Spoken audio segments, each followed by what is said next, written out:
"He's just a waiter," my son-in-law proclaimed to the wedding guests, pointing at me with contempt, as if I were a shadow unworthy of his elite world. The guests nodded, and I silently filled their glasses. But when someone exclaimed, "My God, he's on TV!"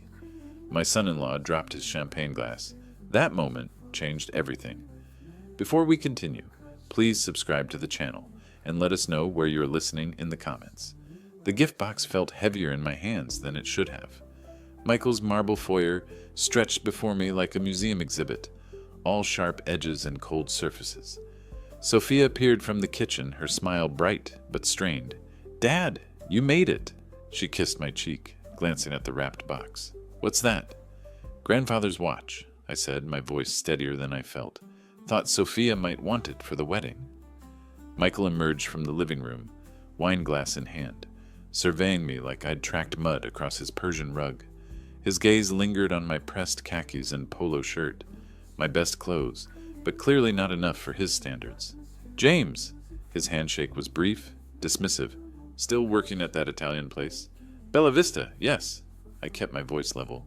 "Antonio's been good to me." Michael's attention shifted to the gift.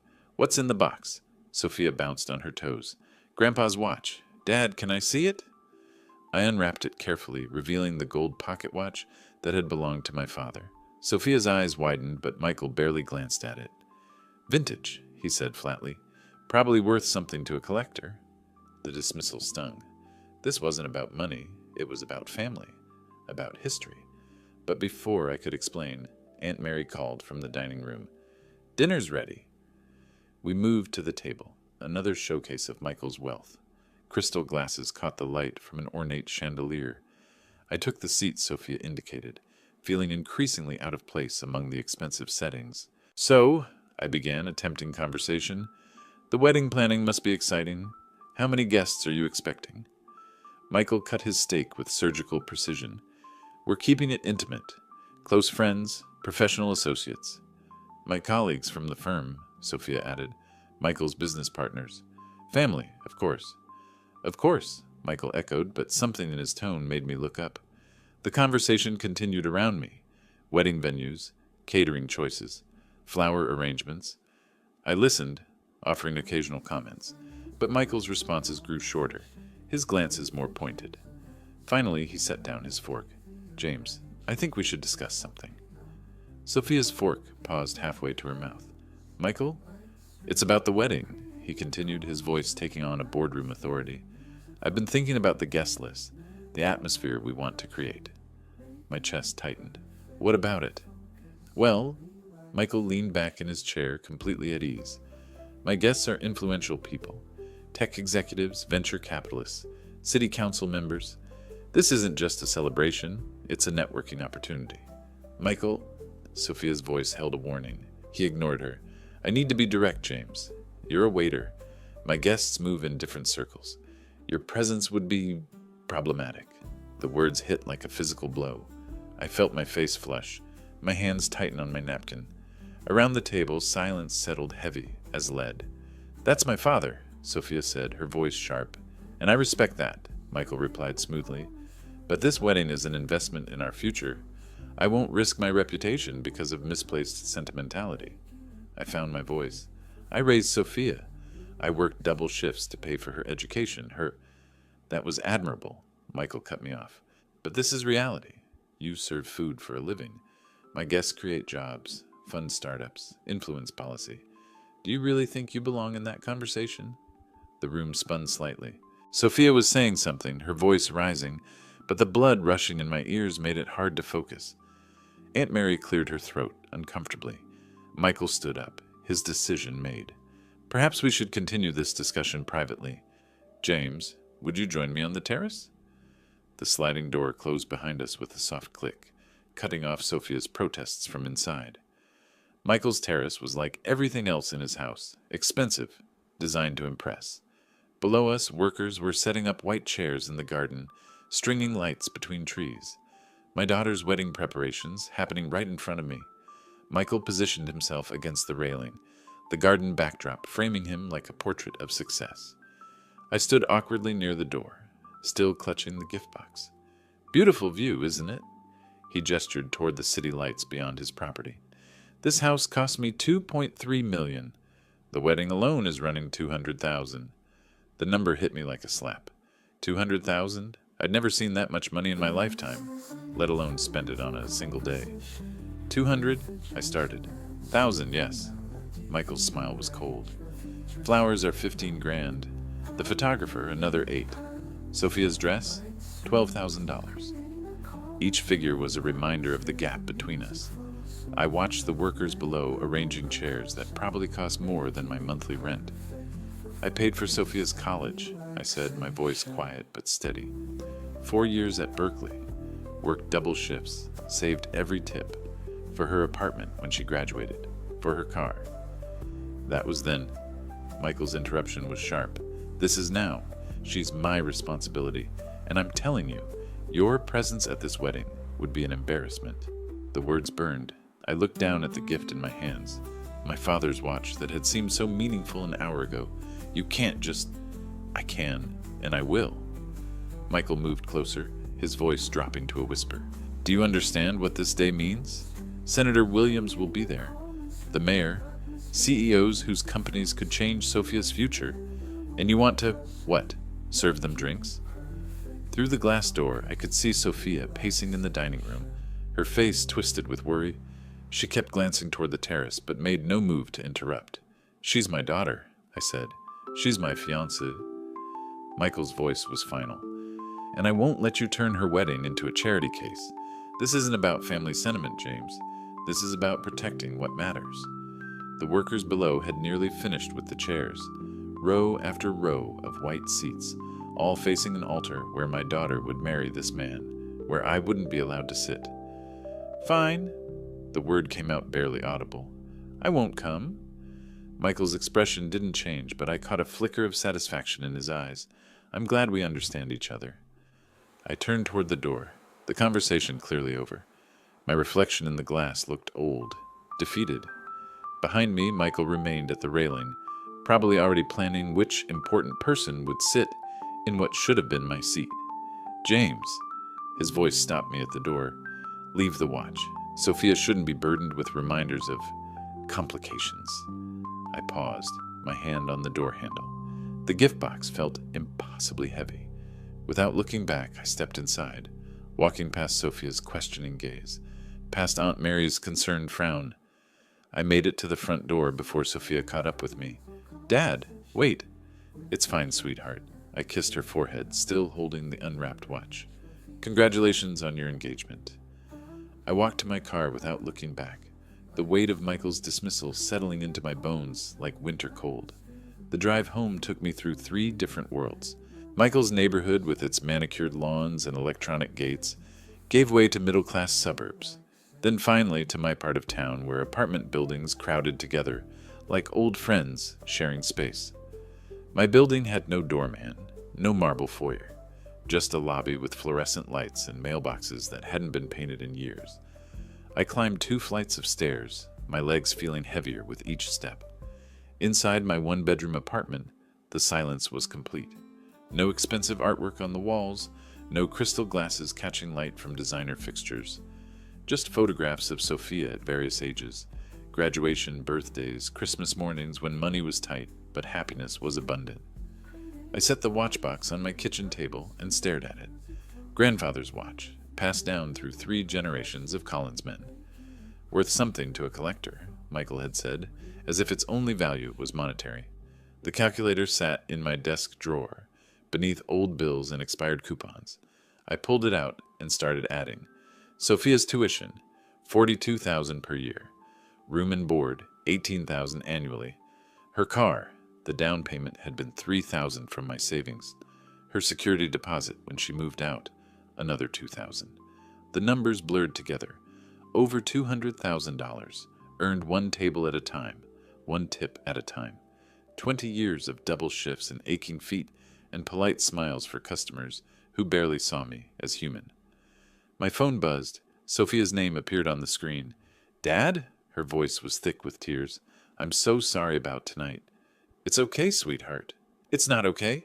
Michael had no right to talk to you like that. You're my father. You should be at my wedding. I closed my eyes, listening to her pain. Sometimes life isn't fair, Sophia, but I'll find a way to be there for you. How? Michael meant what he said. He won't change his mind. Through my bedroom window, I could see the lights of downtown where Bella Vista sat among dozens of other restaurants, where I'd worked for 15 years, invisible in my black vest and white shirt, serving people who never learned my name. Don't worry about it, I told her. Just focus on being happy. That's all I've ever wanted. After we hung up, I sat in the growing darkness, thinking about Michael's words. You serve food for a living, as if that made me less of a person, less worthy of witnessing my own daughter's wedding. I walked to my closet and pulled out my work uniform. Black pants, white shirt, black vest, the costume of invisibility that had paid Sophia's way through life. How many important dinners had I served? How many wealthy guests had I made comfortable while remaining utterly forgettable? The uniform felt different in my hands tonight, not like a symbol of servitude, but like armor, like possibility.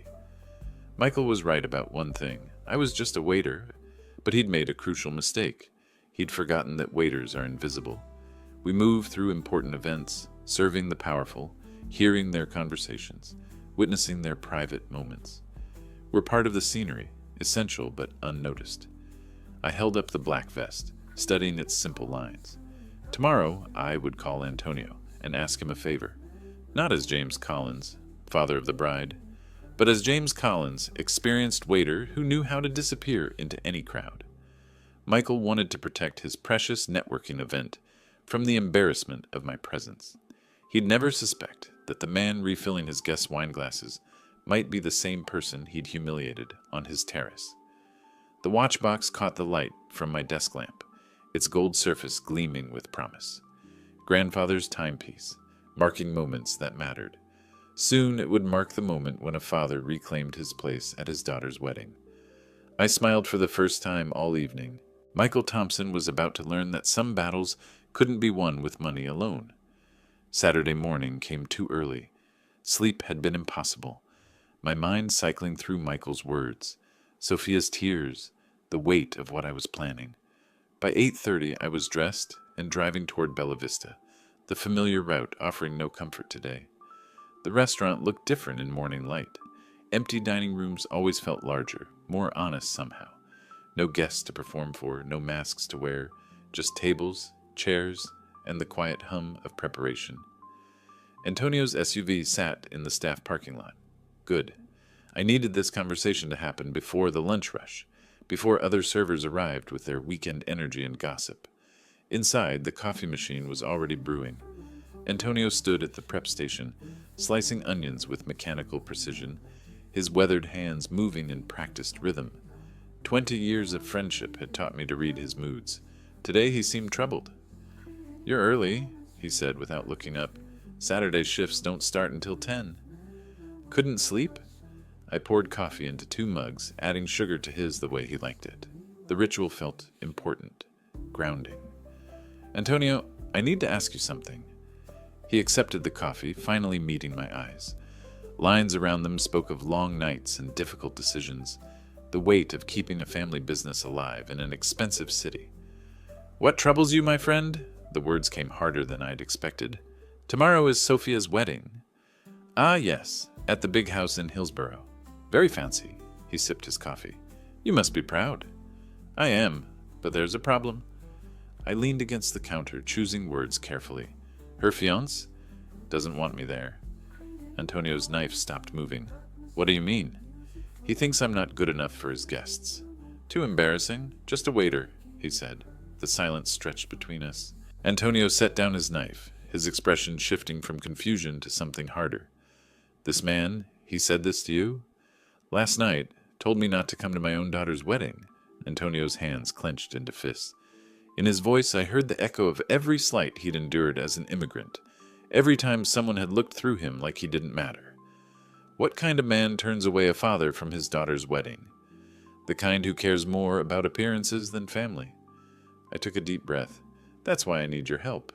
His eyebrows rose. "What can I do?" "Hire me to work the wedding, just for tomorrow. One day." Antonio stared at me like I'd suggested robbing a bank. You want to work your own daughter's wedding? James, that's crazy. It's the only way to be there. Michael can't forbid a waiter from working his event. I'll be invisible, just part of the service. But I'll see her walk down the aisle. I'll be there when she says her vows. He shook his head slowly. This is not right. A father should sit in the front row, not serve drinks to strangers. Sometimes we don't get what should be. We take what we can get. Antonio returned to his onions, cutting with more force than necessary. The knife blade caught the morning light, flashing like his changing expressions. You really want to do this thing? I've never wanted anything more. Another long silence. Outside, delivery trucks rumbled past, starting their daily routes. Normal Saturday morning sounds for everyone except me. The catering company, they handle the service, Antonio said finally. But I know the manager, Giuseppe Torino. We worked together years ago. My chest tightened with hope. Would he add me to the crew? For you? Yes. Giuseppe owes me favors. Antonio wiped his hands on his apron. You're sure about this, James? Once you start serving that man's guests, there's no going back. No dignity in retreat. My dignity isn't in question here. His is. Antonio studied my face, searching for doubt he wouldn't find. After 20 years, he knew my stubborn streak as well as anyone. Okay then, I'll call Giuseppe this morning. You'll work the wedding tomorrow. Relief flooded through me like warm coffee on a cold morning. Thank you, Antonio. I won't forget this. You're a good man, James Collins. If that fancy son-in-law can't see it, that's his blindness, not your fault. I finished my coffee, already mentally preparing for tomorrow. Black pants, white shirt, bow tie if required, the uniform of invisibility that would let me witness the most important day of my daughter's life. What time should I be there? Setup starts at 11. Giuseppe will expect you then. Antonio returned to his prep work. And James, don't let that man make you feel small. You've earned your place in this world. Walking back to my car, I felt lighter than I had in hours. Tomorrow, Michael Thompson would learn that some battles couldn't be won with money and threats. Some fathers couldn't be bought, intimidated, or erased. The morning sun felt warmer on my face. One more day to wait. The afternoon setup at Bella Vista's private dining room moved with mechanical efficiency. 6 hours had passed since my conversation with Antonio. 6 hours of regular lunch service, smiling at customers, pretending normalcy while my mind counted down to tomorrow.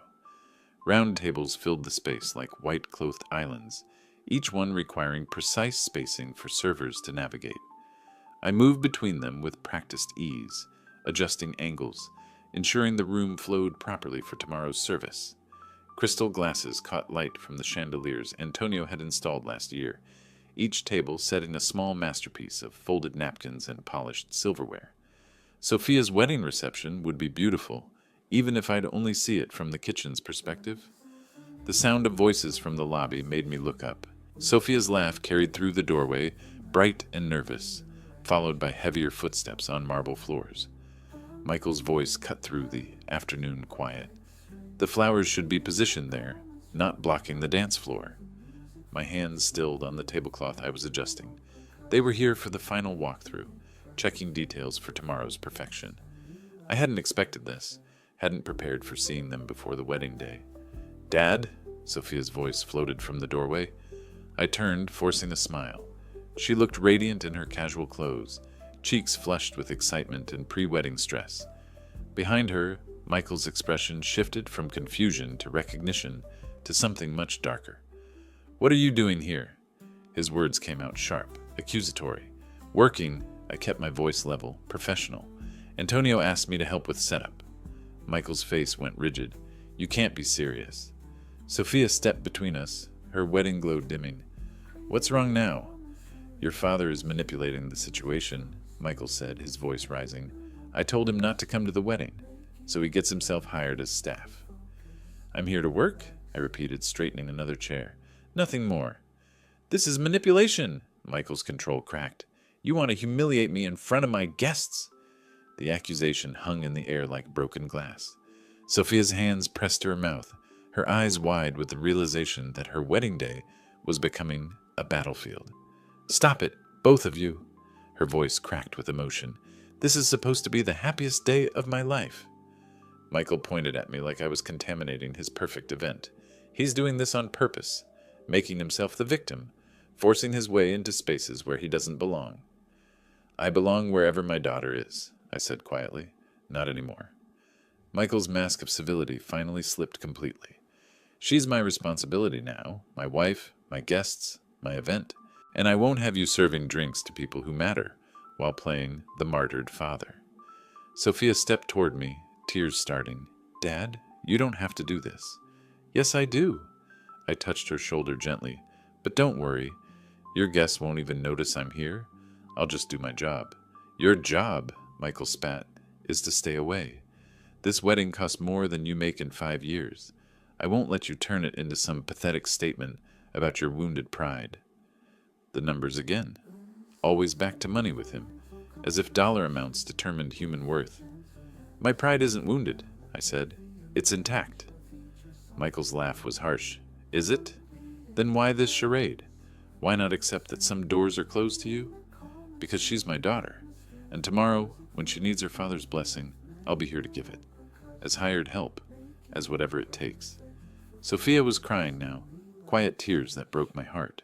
Her perfect wedding planning, destroyed by the 2 men who should have been protecting her happiness. Michael turned toward the door, his decision made. We'll see about that. The threat in his voice was unmistakable. Sophia followed him, casting one last apologetic look over her shoulder. I'm sorry, Dad. Don't be, sweetheart. Just focus on being happy tomorrow. They left, their footsteps echoing down the marble hallway. I returned to adjusting tables, but my hands shook slightly now. Michael's parting words carried weight, the promise of action, not empty anger. Through the dining room windows, I watched their car pull away. Tomorrow would bring more than I'd bargained for, but tonight I'd finish preparing the room where my daughter would celebrate the beginning of her new life. Whatever Michael was planning, I'd be ready. Evening shadows stretched across Bella Vista's dining room as I polished the last of the silverware. The tables stood ready like soldiers in formation, each place setting perfect for tomorrow's guests. 4 hours had passed since Michael's departure, 4 hours of steady work that kept my hands busy while my mind churned. The kitchen doors swung open. Antonio emerged from his office, his expression serious in a way that made my stomach clench.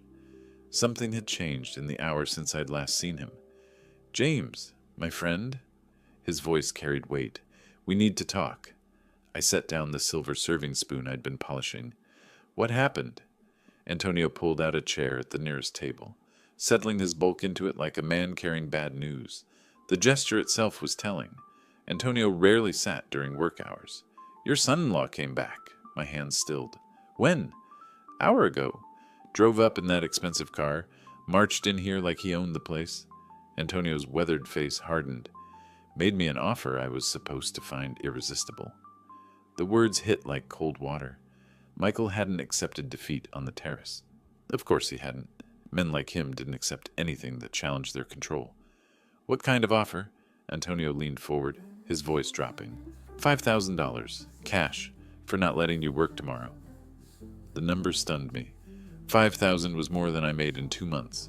Money that could transform Antonio's struggling restaurant. The casual dismissal of such an amount revealed how desperate Michael had become. What did you tell him? I told him principles aren't for sale. Antonio's eyes flashed. Then he got angry. Started talking about health inspectors, liquor license reviews, how many important people he knows in city government. My chest tightened. Michael wasn't just trying to buy Antonio's cooperation. He was threatening his livelihood, the family business that had taken 20 years to build. Antonio, you don't have to. Stop. He held up a weathered hand. You think I survived 20 years in this business by backing down from bullies? Your son-in-law, he made a mistake.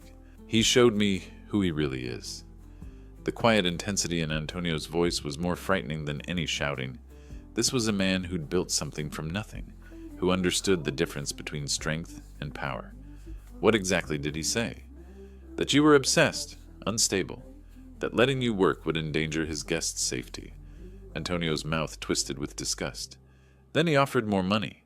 10,000, like I'm some immigrant who doesn't understand American values. The full picture crystallized.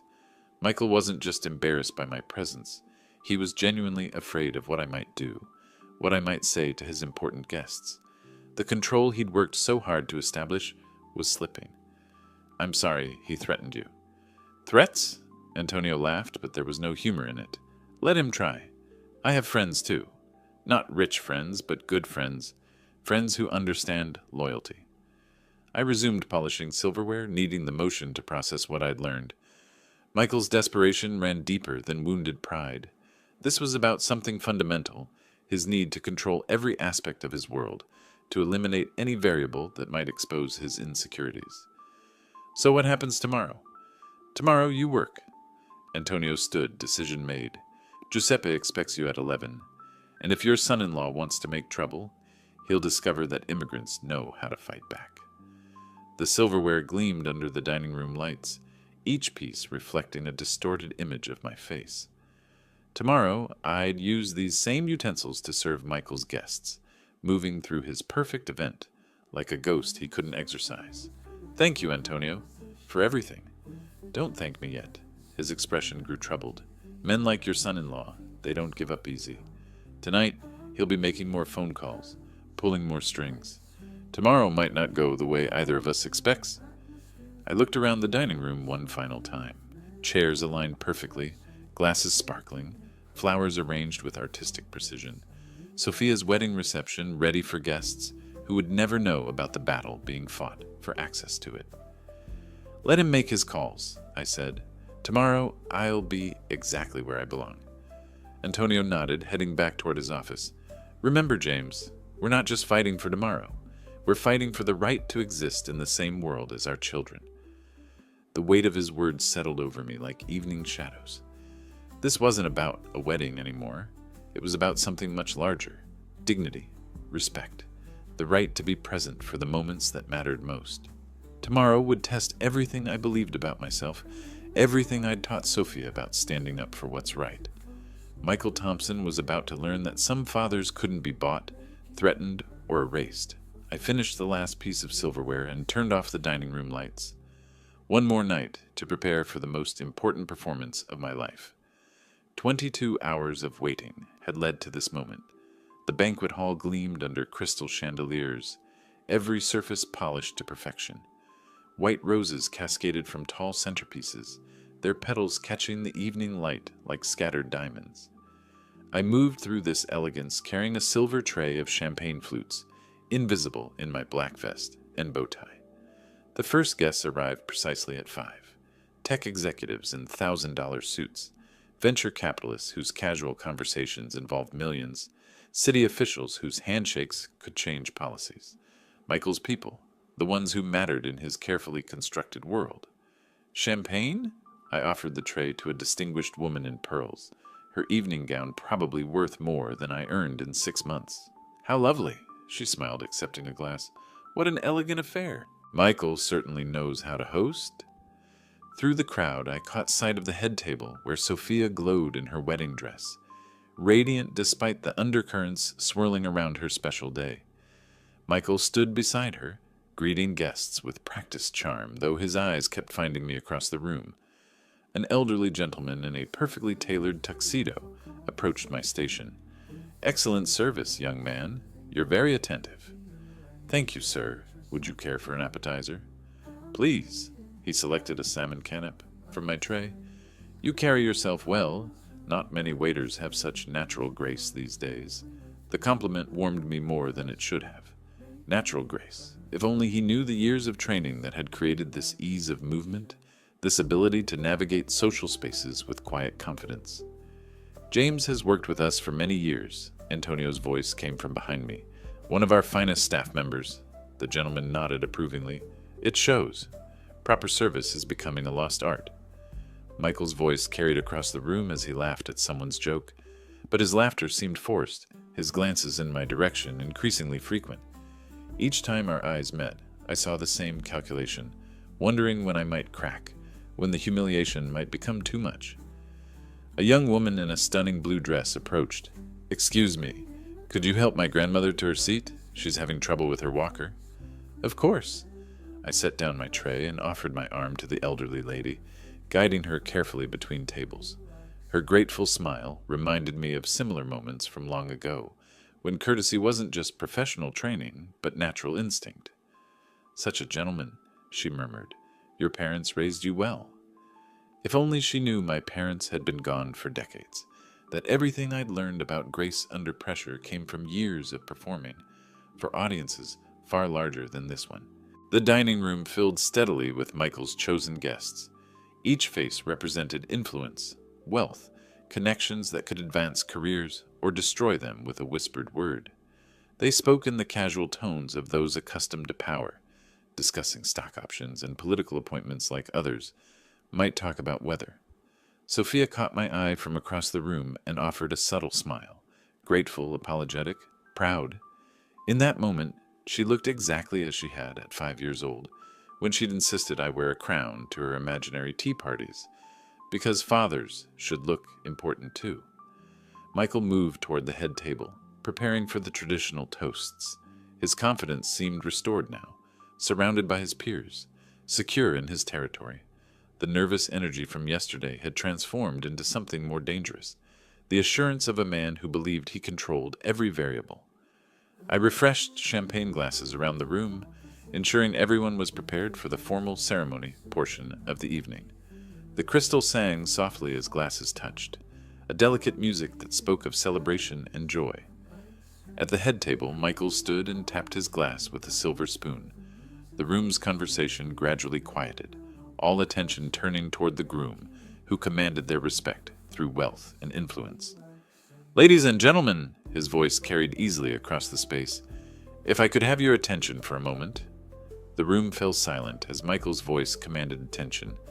I continued moving between tables, refilling glasses that barely needed refreshing, my trained hands steady despite the growing tension in my chest. "Thank you all for sharing this incredible evening with Sophia and me," Michael began, his tone warm and confident. "We're surrounded by the people who matter most, colleagues who've built this community, friends who've supported our journey, family who've shaped our values." Applause rippled through the crowd. Sophia beamed up at him, her face glowing with bridal joy and champagne. I paused near a corner table, champagne bottle poised, waiting for the toast to conclude. Michael's expression shifted subtly, his eyes finding mine across the room. Success in life comes from understanding your place, from recognizing what truly matters. We've invited people tonight who represent excellence, achievement, the very best of what our society offers. Something cold settled in my stomach. The toast was taking an unexpected turn, moving away from traditional celebration towards something more pointed. "Which makes it important," Michael continued, his voice gaining edge, "to acknowledge different levels of contribution. Not everyone reaches the same heights. Not everyone matters equally." Several guests shifted uncomfortably. This wasn't the warm, unifying message wedding toasts typically delivered. Take this man, for instance. Michael's hand gestured directly at me, causing every head in the room to turn. "James Collins. He's just a waiter. Never amounted to anything significant. Never built anything lasting. A man who peaked in his 20s and has spent 40 years sliding downward." The champagne bottle felt impossibly heavy in my hands. Sophia's face had gone white, her eyes wide with horror. Around the room, guests exchanged uncertain glances, clearly uncomfortable with the cruelty unfolding before them. "He wants to be part of this celebration." Michael's voice grew stronger, fed by the attention. "But the truth is, there are makers and there are servers, leaders and followers, people who matter and people who simply exist to facilitate the lives of those who do." I set the champagne bottle on the nearest table with careful precision. My hands remained steady, though my heart hammered against my ribs. "Michael, please stop." Sophia's voice was barely audible, lost in the stunned silence. But Michael was beyond stopping now, drunk on power and the intoxication of public dominance. Some people spend their lives dreaming of significance, while others actually achieve it. The difference is fundamental, unchangeable. Natural selection in action. I straightened my bow tie and smoothed my vest, habits from another lifetime asserting themselves automatically. When I spoke, my voice carried clearly across the silent room. "Would anyone like more champagne?" The simple question, delivered with perfect composure, seemed to break Michael's momentum. He stared at me, perhaps expecting anger, tears, or defensive justification. Instead, he found the same professional courtesy I'd shown every guest that evening. A few people nodded mutely. I retrieved my bottle and continued my rounds, moving between tables with the same graceful efficiency I'd maintained all evening. Each pour was precise, each interaction courteous and warm. Michael remained standing, his toast hanging unfinished in the air. The cruel words had achieved their purpose, establishing his dominance, demonstrating his power to humiliate without consequence. But something in my calm response seemed to rob him of the satisfaction he'd expected. An elderly woman near the window cleared her throat. "Perhaps we should eat dinner now?" Others murmured agreement, grateful for any escape from the uncomfortable moment.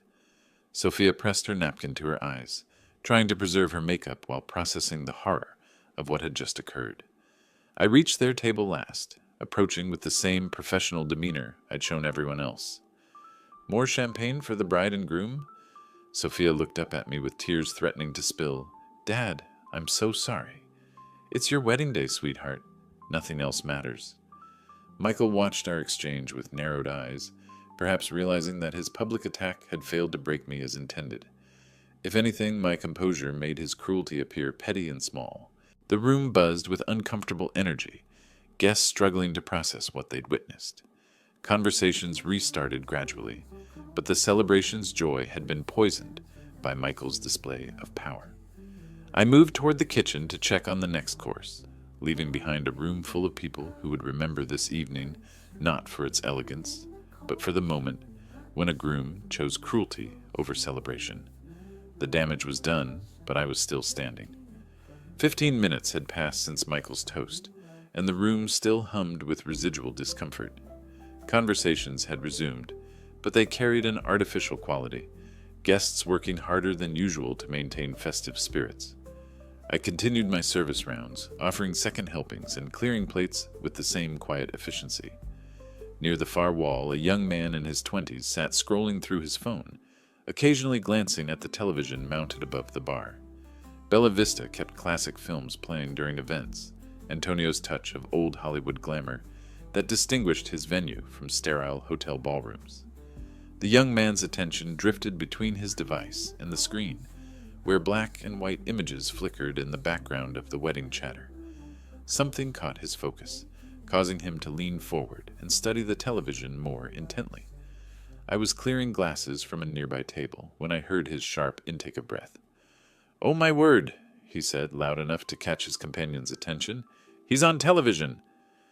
Several guests looked up from their conversations, following his gaze to the screen above the bar.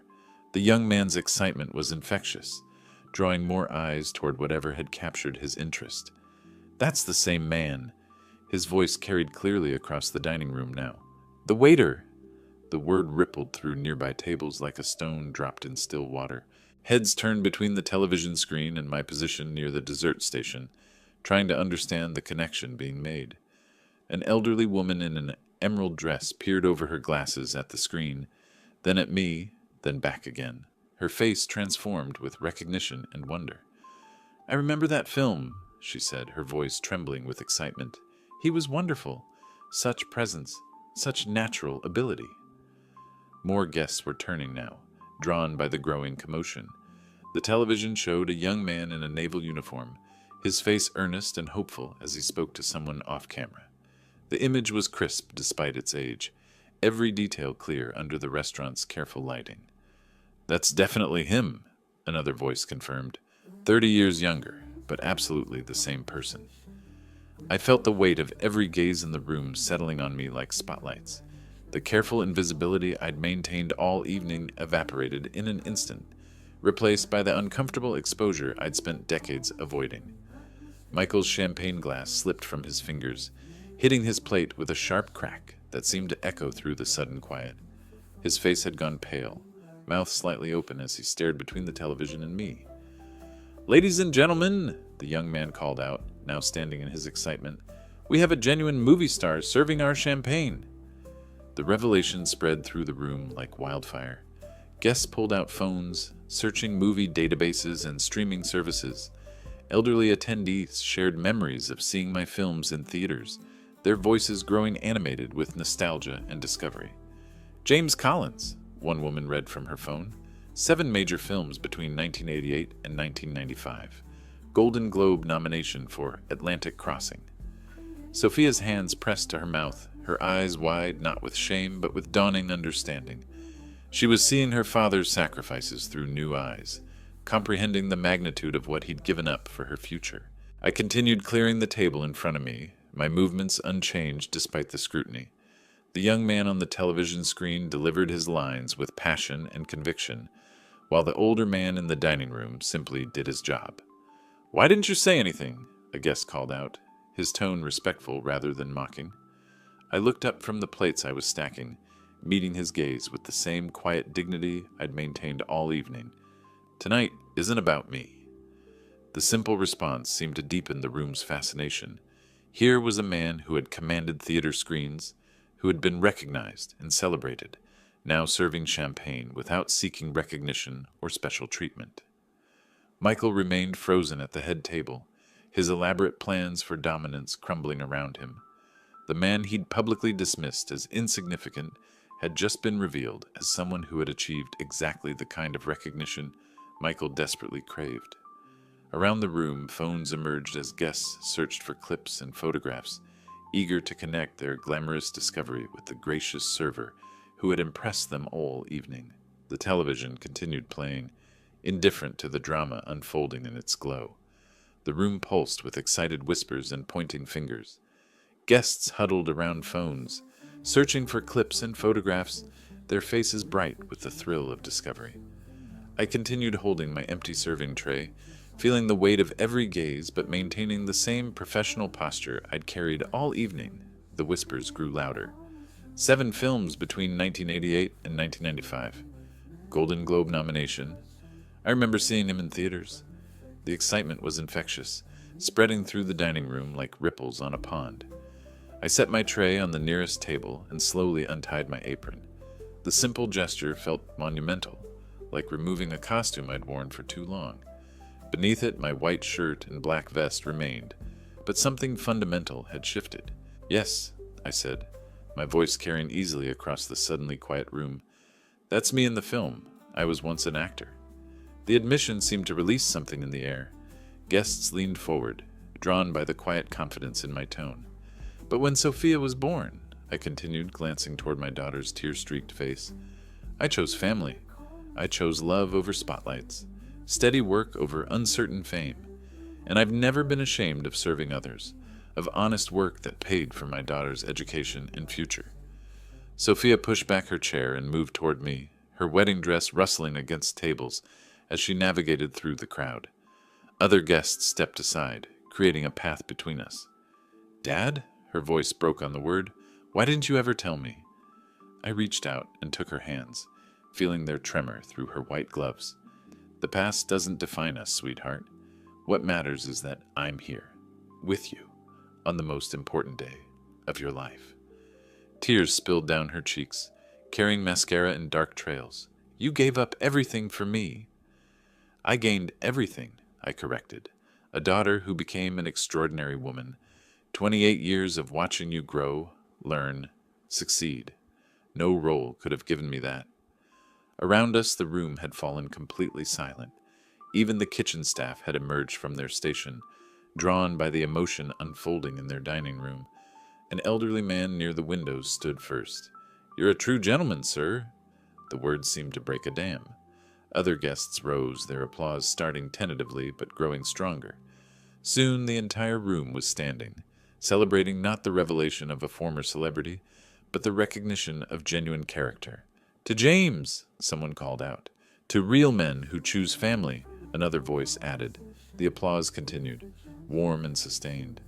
I looked around at faces that had witnessed my humiliation an hour earlier and now showed nothing but respect and admiration. Sophia wrapped her arms around me, her wedding veil cascading over both our shoulders. "I'm so proud to be your daughter." At the head table, Michael remained seated, his face pale and his champagne glass forgotten in his hand. The man who had publicly dismissed me as insignificant now faced the reality of what he'd done. humiliated a respected actor in front of people who would remember this moment for years. The applause gradually faded, but the energy in the room had completely transformed. Guests approached with warm handshakes and genuine smiles, no longer seeing a servant, but recognizing a fellow human being worthy of respect. "Mr. Collins," a young woman said, "I just found clips from Atlantic Crossing online. Your performance was incredible." "Thank you," I replied simply, "but tonight belongs to Sophia and Michael." The mention of his name seemed to awaken something in the groom. Michael stood slowly from his chair, his movements uncertain, like a man learning to walk again after a long illness. Our eyes met across the room, and I saw something I hadn't expected: genuine shame, the first crack in his armor of arrogance and control. The celebration continued around us, but I found myself needing a moment away from the attention. 20 years of invisibility had made the sudden spotlight uncomfortable, despite its warmth. I moved toward the bar area, seeking the quiet corner where Antonio kept coffee warm for his staff. The familiar ritual of pouring coffee helped steady my hands. Steam rose from the cup, carrying the rich aroma that had punctuated countless shifts at Bella Vista. Some things remained constant even when everything else changed. "James Collins, you magnificent old fraud." The voice from behind me carried decades of shared history. I turned to find Frank Morgan approaching with his characteristic wide grin, his silver hair perfectly styled despite the evening hour. "Frank?" I set down my coffee and embraced my old friend. "What are you doing here?" "Sophia invited me weeks ago. Said her father worked at this place, but didn't mention it was the James Collins." His eyes sparkled with mischief. "Imagine my surprise walking in to find you hiding behind a serving tray." Frank looked exactly as I remembered. Expensive suit, confident posture, the bearing of a man who'd never left the industry that had defined both our youths. "I'm not hiding," I said. "I'm working." "Working? James, do you know what's happening with your films? Atlantic Crossing plays on retro channels monthly. Complete cult classic. Young filmmakers study your performance techniques." The information felt surreal. While I'd been serving champagne and clearing tables, somewhere in the world people were analyzing work I'd done 30 years ago. "That's wonderful, Frank, but I'm serious. There's talk of a documentary about actors who disappeared at their peak. Your name comes up constantly." Frank's enthusiasm was infectious, his hands gesturing as he painted pictures of renewed recognition and career resurrection. "My life is here now," I interrupted gently, "with family, with work that matters." Frank studied my face, perhaps seeing something he hadn't expected. "You're really content, aren't you? Serving tables when you could be commanding stages again?" Through the doorway, I could see Sophia mingling with guests, her face glowing with pride and love. Michael remained at the head table, still processing the evening's revelations. "More than content," I said. "Fulfilled in ways I never was during my acting days. But the opportunities, James. The industry has changed. Character actors are in demand. Your experience, your natural presence." Frank paused, reading my expression. "You're not even tempted?" I picked up my coffee again, letting its warmth seep through the porcelain into my palms. "Success isn't measured in spotlights, Frank. It's measured in the love of people who matter." Frank followed my gaze toward Sophia, understanding dawning in his expression. "She doesn't know, does she? About how big you really were? She knows I love her. Everything else is just background noise." "James Collins, the philosopher," Frank chuckled, but his tone carried respect rather than mockery. "You always were different from the rest of us."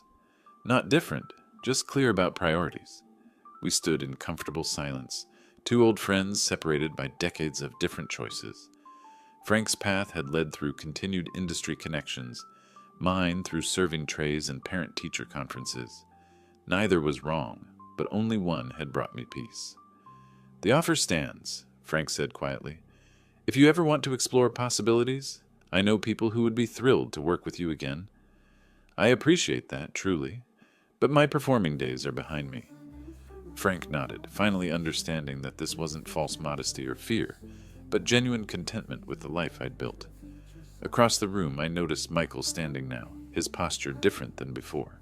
The arrogance had drained from his shoulders, replaced by something heavier, the weight of recognition and regret.